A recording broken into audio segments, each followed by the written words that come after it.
Hey, what's going on, guys? Welcome back. So now today's report is going to be on that volcano that's out in Iceland. Yes, Iceland.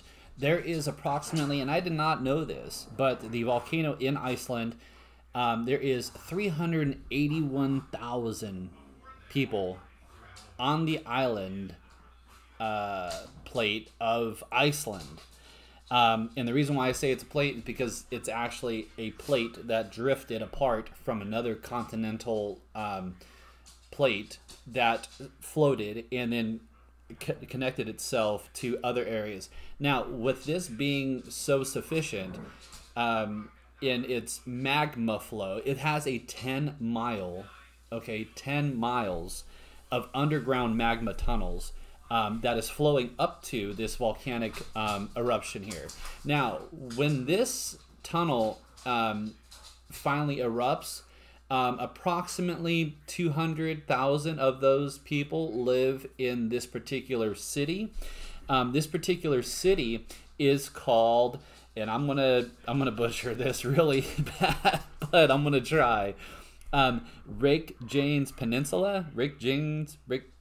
Not Rick James, but Reykjanes Peninsula, crossing the Grindavik Tunnel, and it expands approximately 15 kilometers, running from Kelfeshide Pass, northeast of the Svartsengi power plant, and the Blue Lagoon. So what's important about this is that it is a 10-mile long magma tunnel, and it's forming right below the city.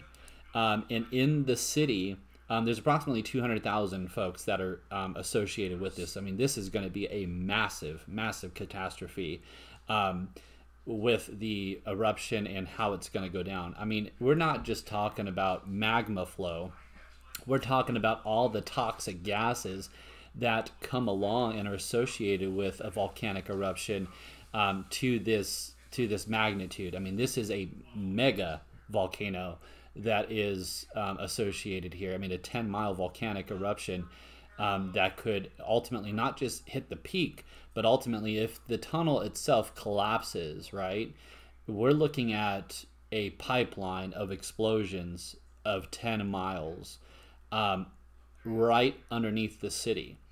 What that'll do is it'll cause the ground to collapse. It'll cause spurts or spouts of magma up in the air. I mean, we're talking hundreds of feet of magma spewing up into the air. And the USGS, which is kind of like the United Global Mapping System for these type of catastrophic situations where they map like earthquakes and tsunamis and stuff like that, have placed this on a mega scale of destruction. As of 2022, the Icelandic population was just over 376,000, and about 86,000 residents were of foreign background, and about 99% of them were nationals. So as of today, 2023, there are approximately 381,900 folks in Iceland, and about approximately 200,000 of those particularly live in this city of Reykjanes Peninsula. And this is exactly where the earthquake is headed. And Icelandic emergency declared over volcano in Fagradalsfjall eruption concerns. And that was according to the BBC News. The chances of a volcanic eruption in Iceland are rising, posing a threat to now evacuated town, experts say. So they're evacuating entire towns and cities due to this eruption.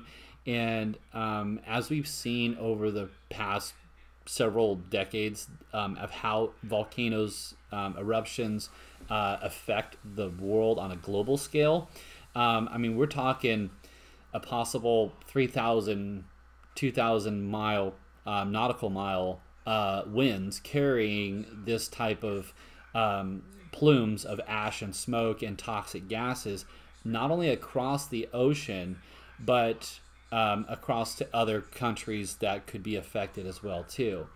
So it's pretty bad. It's going to be pretty bad. The eruption could start at any time in the next few days, according to the statement. Thordarson, professor of the volcanology at the University of Iceland, said a 15-kilometer, 9-mile river of magma running under the peninsula was still active. That's why we're talking about an imminent eruption, unfortunately. The most likely eruption site appears to be within the boundary of the town of Grindavik. Thousands of tremors have been recorded, so thousands of small earthquakes have been recorded around a nearby Fagradalsfjall volcano in recent weeks. They have been concentrated in Iceland's Reykjanes Peninsula, not Rick James, but Reykjanes Peninsula, which had remained dormant to the volcano activity for the past 800 years before 2021 eruption. Now, in the statement on Saturday, an agency said a tunnel of magma, a molten rock that extends northeast across Grindavik and some 10 kilometers further inland, was established or estimated at a depth of less than 800 meters. Compared to the 1,500 meters earlier in the day. So it's climbing, it's coming up those tunnels, and the pressure within that rock in that foundation area where the subterranean rocks are compressed, in those chambers and in those tunnels, it's building up massive tons and tons of pressure underneath the ground and underneath the city there in Reykjanes. I mean, yeah, that's a pretty easy city to remember. Reykjanes Peninsula. Now, they are evacuating those cities and towns. I mean, the world is definitely looking at this now. I mean, with over 100 million views right now on these videos, with the Iceland volcano, super impactful on not just the area of which it's impacting, but also the world, because these gases and these toxins that are emitted from the fumes and ashes are super detrimental to the environments, to the greenhouse gases that everybody's kind of worried about, green everything. So I mean, the pollution that's going to come from this is going to affect on a global scale for the next at least 100 years. Every time that there's a volcano, there's definitely damaging effects to the ozone layer, to the world global air quality, but not so much as for the surrounding imminent areas. It does dilute as it gets further and further away from that. Now, from the United States, let's say if you're going from like New York, which is kind of like at the top, and then you have Iceland, the Labrador Sea is the only sea area that kind of connects between Iceland and New York. Of course, Canada and stuff like that are obviously closer to Iceland, but folks that are in Sweden and Norway, Finland, United Kingdom, Ireland, Denmark, Germany, Poland, France, Spain, and Portugal would all possibly, depending on how the impact of the explosion were to happen, those folks in those immediate areas would be impacted drastically. Iceland, basically, it's pretty big. I mean, there's no doubt about it. It's an island.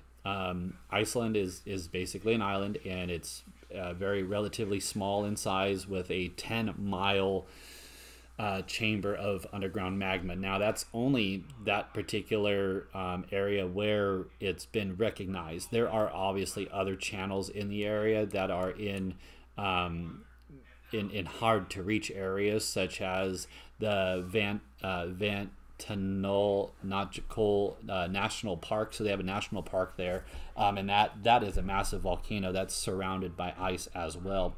Iceland is basically a volcanic island, very much as like other islands around the area. The Baffin Bay or the Baffin Sea also comes down around very much surrounded by volcanic areas as well. Just kind of being on the lookout for that. I will be on this channel. I will be updating that as well too as the situations continue to develop, and I will keep you all informed. Please make sure you follow and subscribe and share this content. Comment down below if you find this information interesting. I do my best to try to bring as much information as updated as possible as I can. I don't take it back from 2 years ago and bring it now. I pretty much stay up to content on this stuff as it's happening. So please do subscribe and share. Thank you so much for watching, and until next time, be blessed.